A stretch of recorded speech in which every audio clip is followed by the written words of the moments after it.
আসসালামু আলাইকুম ওয়াহমাতুল্লাহি ওয়াবারাকাতু।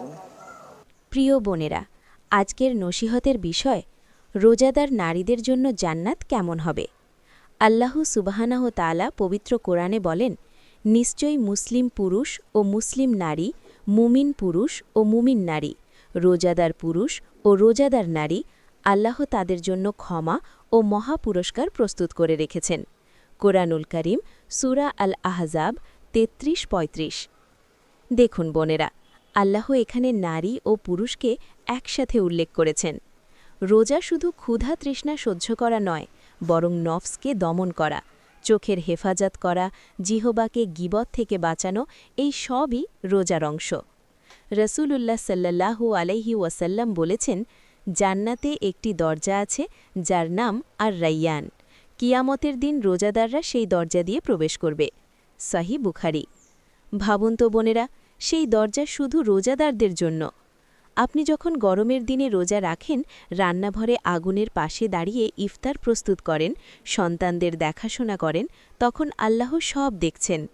আল্লাহ তাআলা বলেন, তোমরা যা কিছু সৎকর্ম করো আল্লাহ তা জানেন। কোরআনুল কারীম। জান্নাত কেমন হবে? কোরআনে এসেছে, সেখানে থাকবে চিরস্থায়ী বাগানসমূহ, যার নিচ দিয়ে প্রবাহিত হবে নদীসমূহ। কোরআনুল কারীম। রোজাদার নারীর জন্য সেখানে থাকবে শান্তি, সম্মান, নিরাপত্তা। দুনিয়াতে হয়তো আপনি কষ্ট পেয়েছেন, অবহেলা সহ্য করেছেন, কিন্তু জান্নাতে কোনো কষ্ট থাকবে না। রাসূলুল্লাহ সাল্লাল্লাহু আলাইহি ওয়াসাল্লাম বলেছেন, যে নারী ৫ ওয়াক্ত সালাত আদায় করে, রমজানের রোজা রাখে, তার সতীত্ব রক্ষা করে এবং স্বামীর আনুগত্য করে, তাকে বলা হবে, তুমি জান্নাতের যে দরজা দিয়ে ইচ্ছা প্রবেশ করো। মুসনাদ আহমদ। সুবহানাল্লাহ, এটি রোজাদার নারীর জন্য কত বড় সুসংবাদ।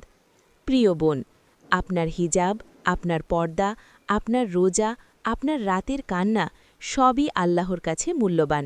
আপনি যদি এক গ্লাস পানি সামনে রেখেও আল্লাহর ভয়ে পান না করেন, সেই ধৈর্যের প্রতিদান জান্নাত। জান্নাতে থাকবে না কোনো দুঃখ, না কোনো অসুস্থতা, না কোনো কষ্ট। আল্লাহ বলেন, সেখানে তারা কোনো ক্লান্তি অনুভব করবে না। কোরআনুল কারীম। শেষে প্রিয় বোনেরা, মনে রাখবেন, রোজা শুধু ১ মাসের ইবাদত নয়, এটি চরিত্র গঠনের প্রশিক্ষণ। আজকের কষ্ট আগামী দিনের জান্নাতের সুখের জন্য। হে আল্লাহ, আমাদের সকল বোনদের রোজা কবুল করুন, তাদেরকে আর রাইয়ান দরজা দিয়ে জান্নাতে প্রবেশের তৌফিক দান করুন। আমিন।